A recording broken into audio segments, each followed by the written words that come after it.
Olá, sejam bem-vindos ao Ciência em Voga, uma iniciativa do Instituto de Ciências Biomédicas, da Escola de Comunicação e Artes e do Núcleo de Inovação e Tecnologia do Hospital Universitário da USP.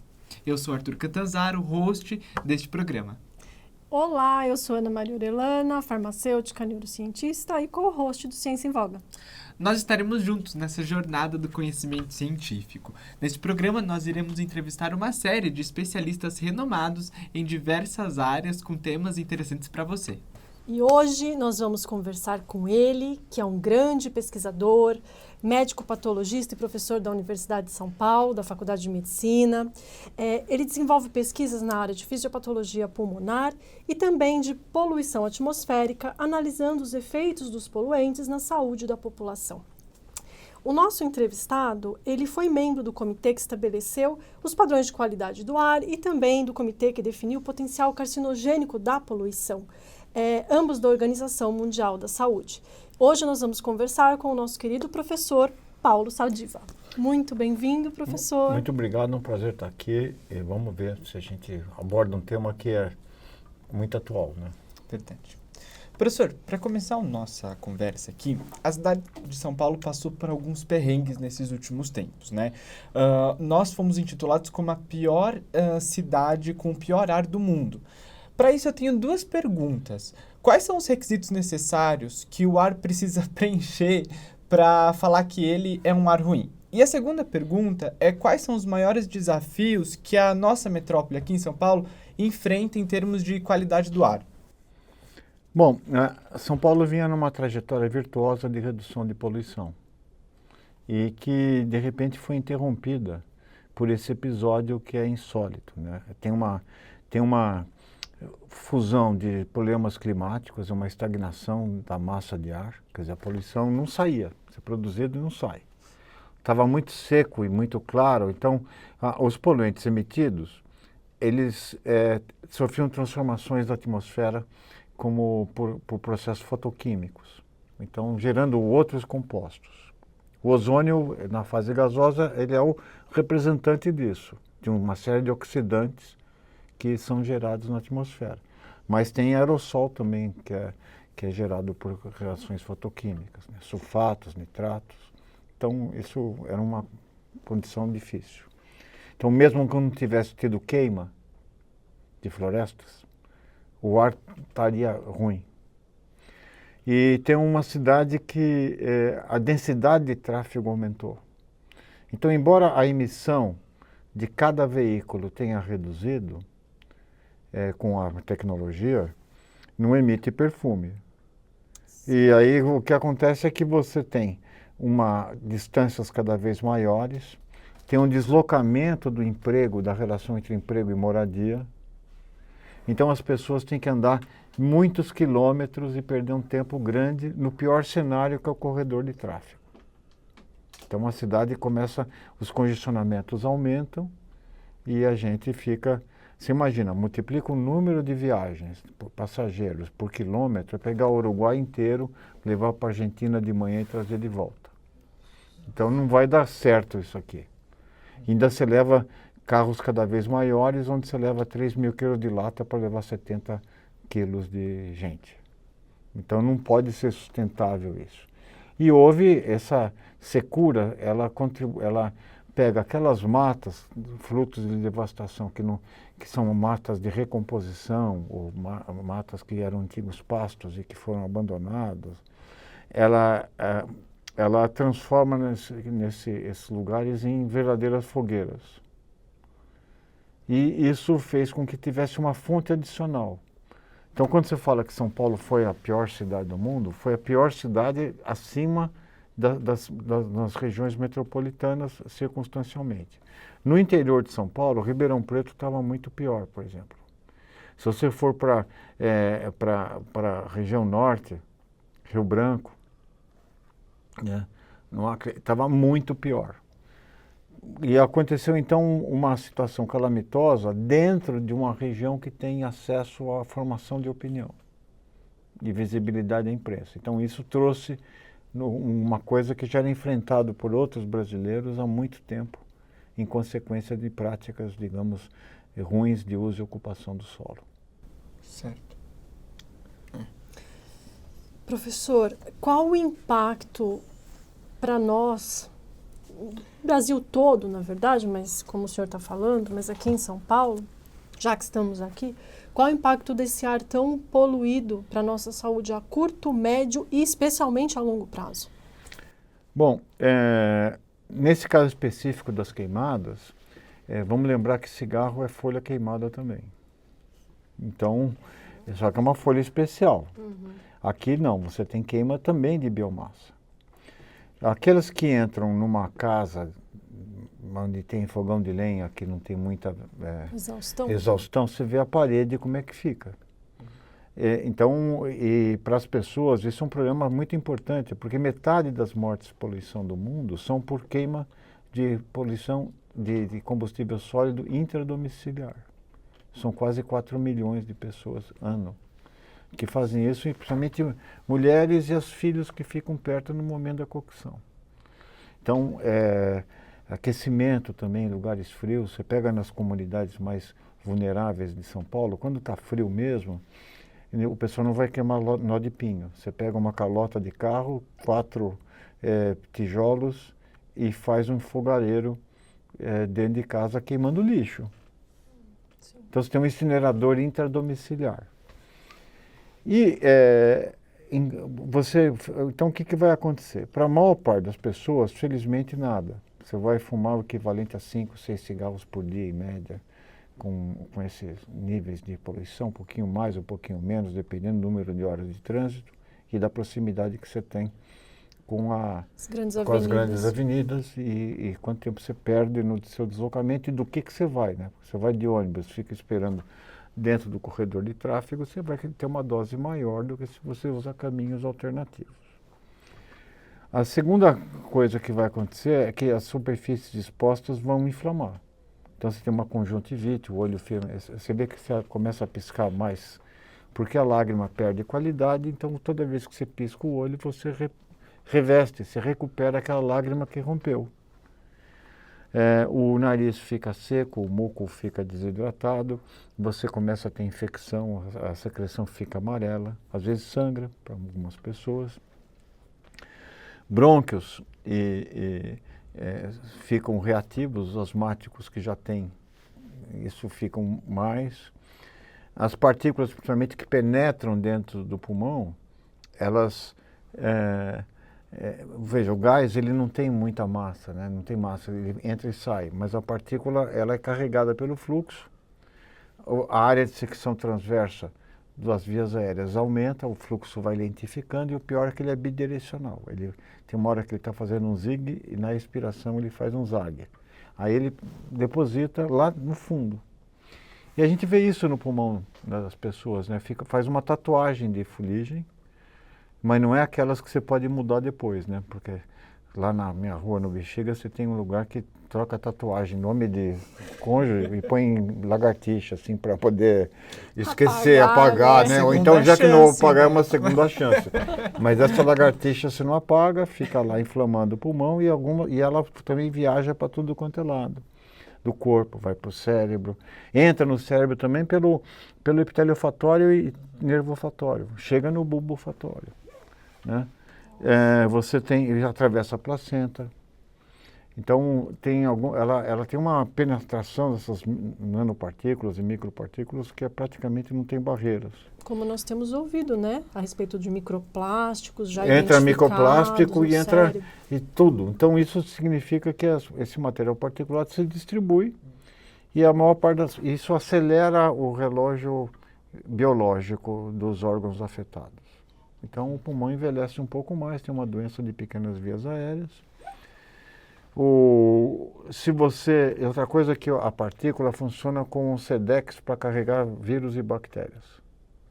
Ele pega uma carona e ganha momento cinético para penetrar dentro do pulmão. Então, existe então um aumento dos surtos de influenza, de viroses respiratórias.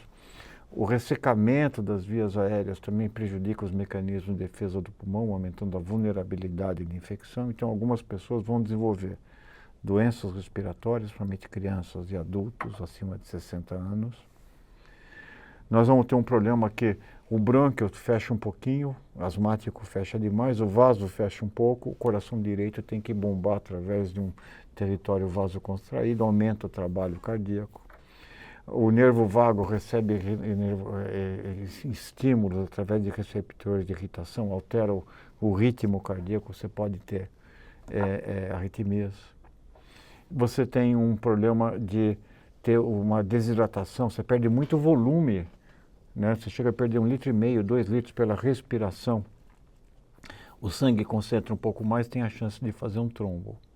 Então AVC e infarto é outra coisa que aumenta nesses picos. Quanto? Na região sudeste, mais ou menos 0,8% por 10 microgramas de material particulado de aumento de demanda de gente que precisa internar. Né? Não, um pouquinho não, desculpe, ia ser um pouquinho mais, é 2% as internações e mortalidade em torno de 0,6% a 0,8%.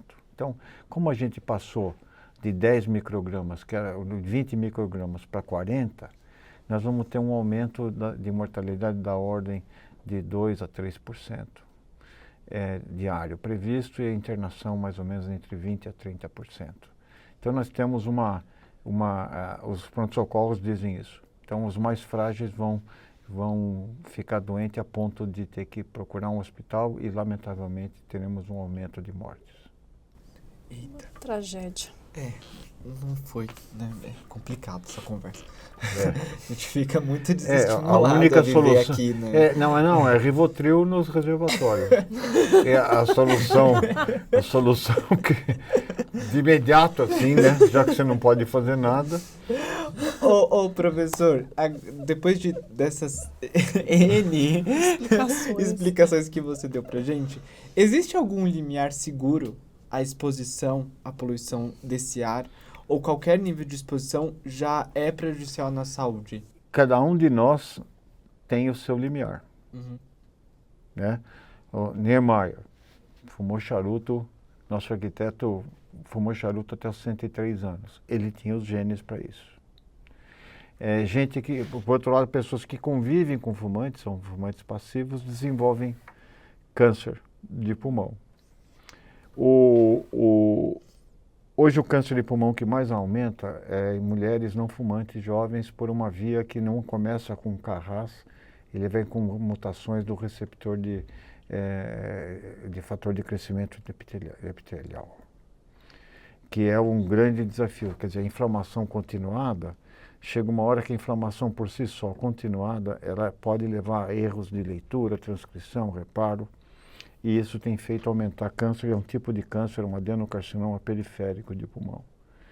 Então existe, quer dizer, o risco da poluição não existe para a população, não existe, porque sempre vai ter alguém vulnerável o suficiente para responder. Então, mas todos os estudos epidemiológicos populacionais mostram que não existe um limiar de segurança.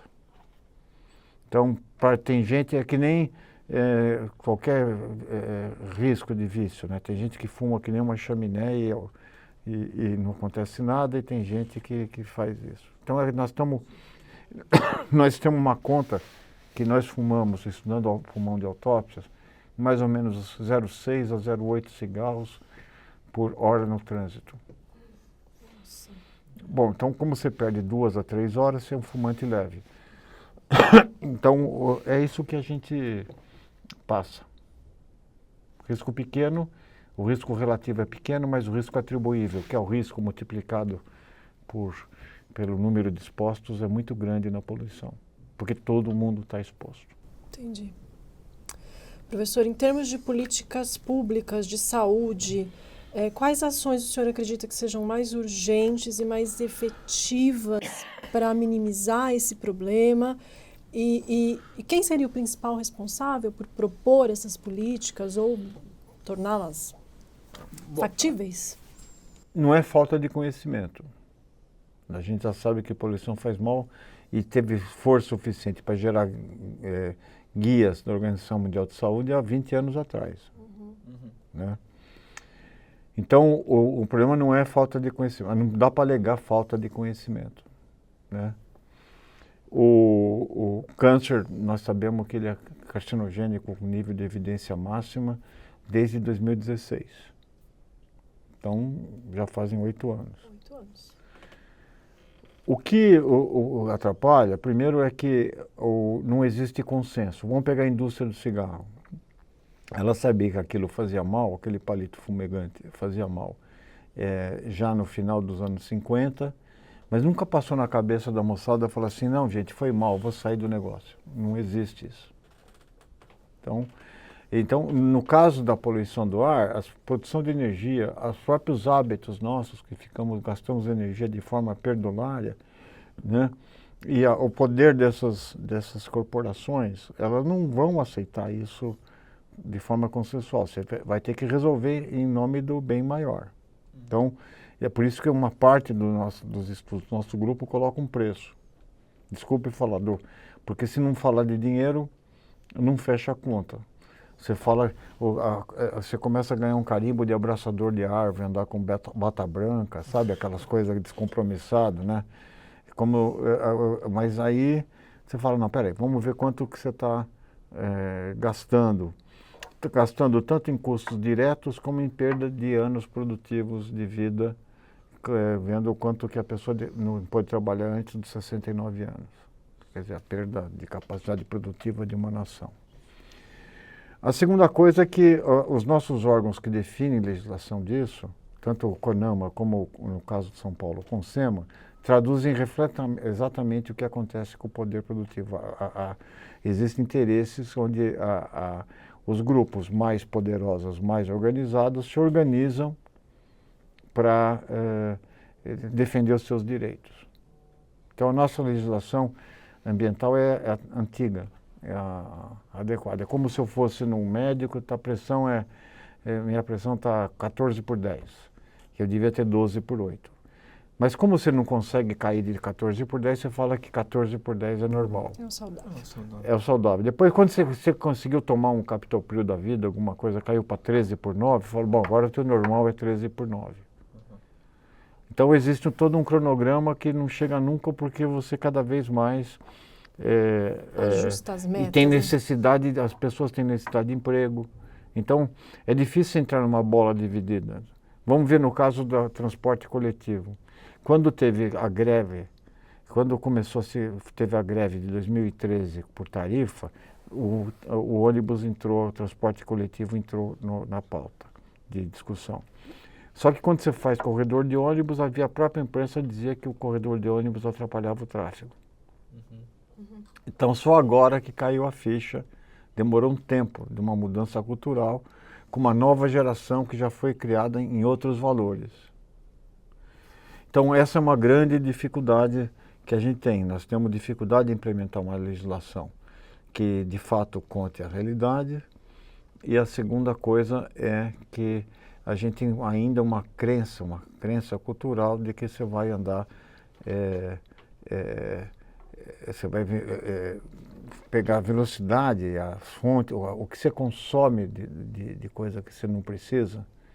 É como se o mundo, quando a gente construiu um sistema produtivo, as cidades eram pequenas e o mundo grande.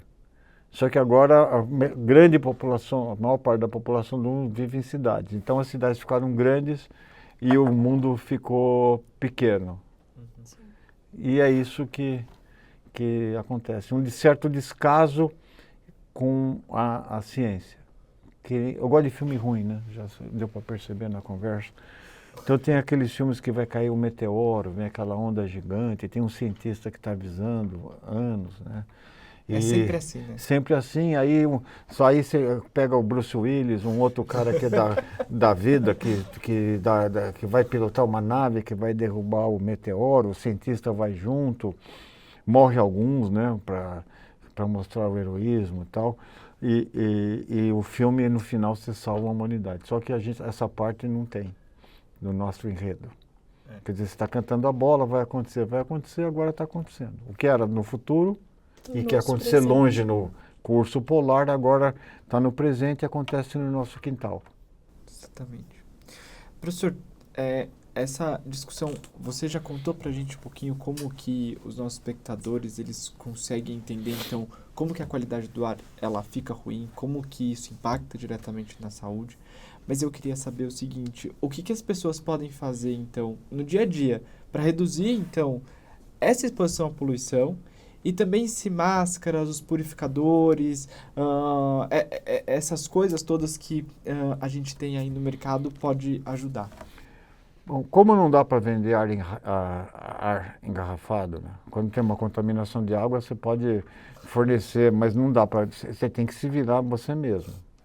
Então, hoje, como a gente não fez antes, nós podemos fazer muito pouco e vai ser muito tarde para algumas pessoas.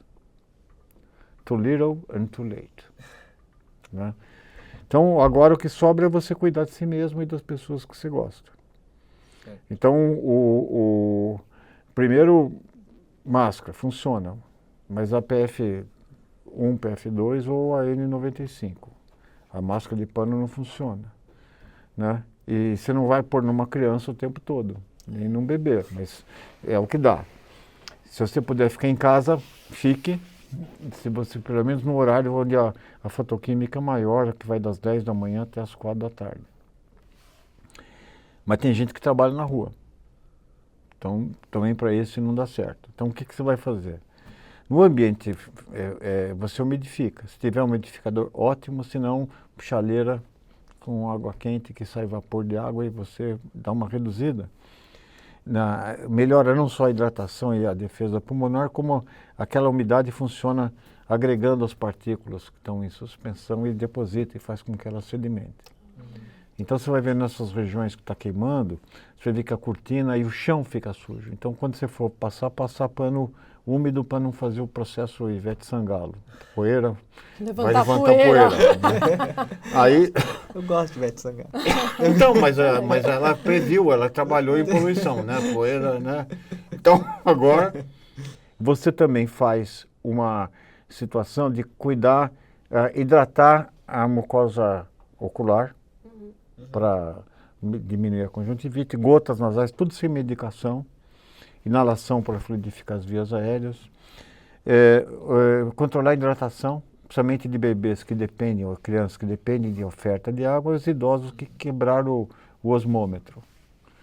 Então ficou escura a urina, hidrata, se a pessoa não tiver uma insuficiência renal. Controlar as doenças crônicas. Quer dizer, ser asmático, vai tomar seu remédio direito, vai controlar o fluxo respiratório, começou a ser hipertenso, tem arritmia, checa, vai ver o que está acontecendo, não descuide da sua glicemia, né? Se cuide um pouco melhor. E apareceu febre, secreção amarelada, chiado no peito, cansaço extremo e alterações de comportamento, vai procurar um auxílio de saúde. Porque isso pode significar... Não vai ter uma morte pela poluição escrito na testa, vai ter morte por infarto, por AVC, por pneumonia. Quer dizer, vai estar embutida no agravamento das condições crônicas que as pessoas têm. Certo. Para finalizar, professor, o senhor gostaria de falar alguma coisa para os nossos ouvintes, indicar algum livro, algum filme, ou simplesmente dizer tchau? Bom, eu vou primeiro querer uma mensagem para que as pessoas não compartilhem as minhas frustrações, né? Porque a minha geração ainda pegou 68, que se achava que ia mudar o mundo, e nós entregamos um mundo que, digamos, não está aquilo que se imaginava. Então, eu acredito muito no poder da juventude, né, dos pesquisadores, porque eles vêm educados, vem uma nova geração de leitores, vem uma nova geração de cientistas, né? A comunicação dos absurdos fica mais fácil, você não consegue esconder mais, você tem Instagram, você tem redes que divulgam tanto a bobagem quanto também os absurdos que acontecem, que precisam ser combatidos. Então, embora você vai ficando velho, você fica meio rabugento, quando cai bola em casa, eu furo, né? Devolvo para as crianças, fica aquela... Não destruo, para a criança saber que aquele objeto que lhe dava alegria, se destruir tudo, ela não reconhece mais a bola. Ele tem que saber que era aquela bola que foi furada, né? E eu acho que vai ter jeito. Talvez eu não veja, mas eu acho que tem jeito. E eu acho que a gente tem que buscar o sentido nisso. Então eu vou recomendar um livro que para mim influenciou muito minha vida, que é do Viktor Frankl, Viktor com K, Frankl com KL, que é Em Busca de um Sentido, que é um livro muito interessante e para perceber que havia situações muito piores que você consegue recuperar com esforço o sentido da existência. Perfeito. Professor, obrigado Obrigada. por você ter vindo aqui, conversado com a gente, por essa contribuição tão valiosa que foi nossa conversa. Obrigado mesmo. Eu que agradeço o privilégio e um abraço para todo mundo e quem está assistindo que fique em paz, porque vai ter jeito. Muito obrigada, professor. Pessoal, queira nos seguir, nosso Instagram, YouTube, Spotify, @Ciência em Voga, tudo junto, sem acento. Nos acompanhe lá para ficar por dentro das novidades que colocamos nas redes. E até a próxima a todos. Muito obrigada, professor. Abração. Abraço. próxima. Tudo de bom.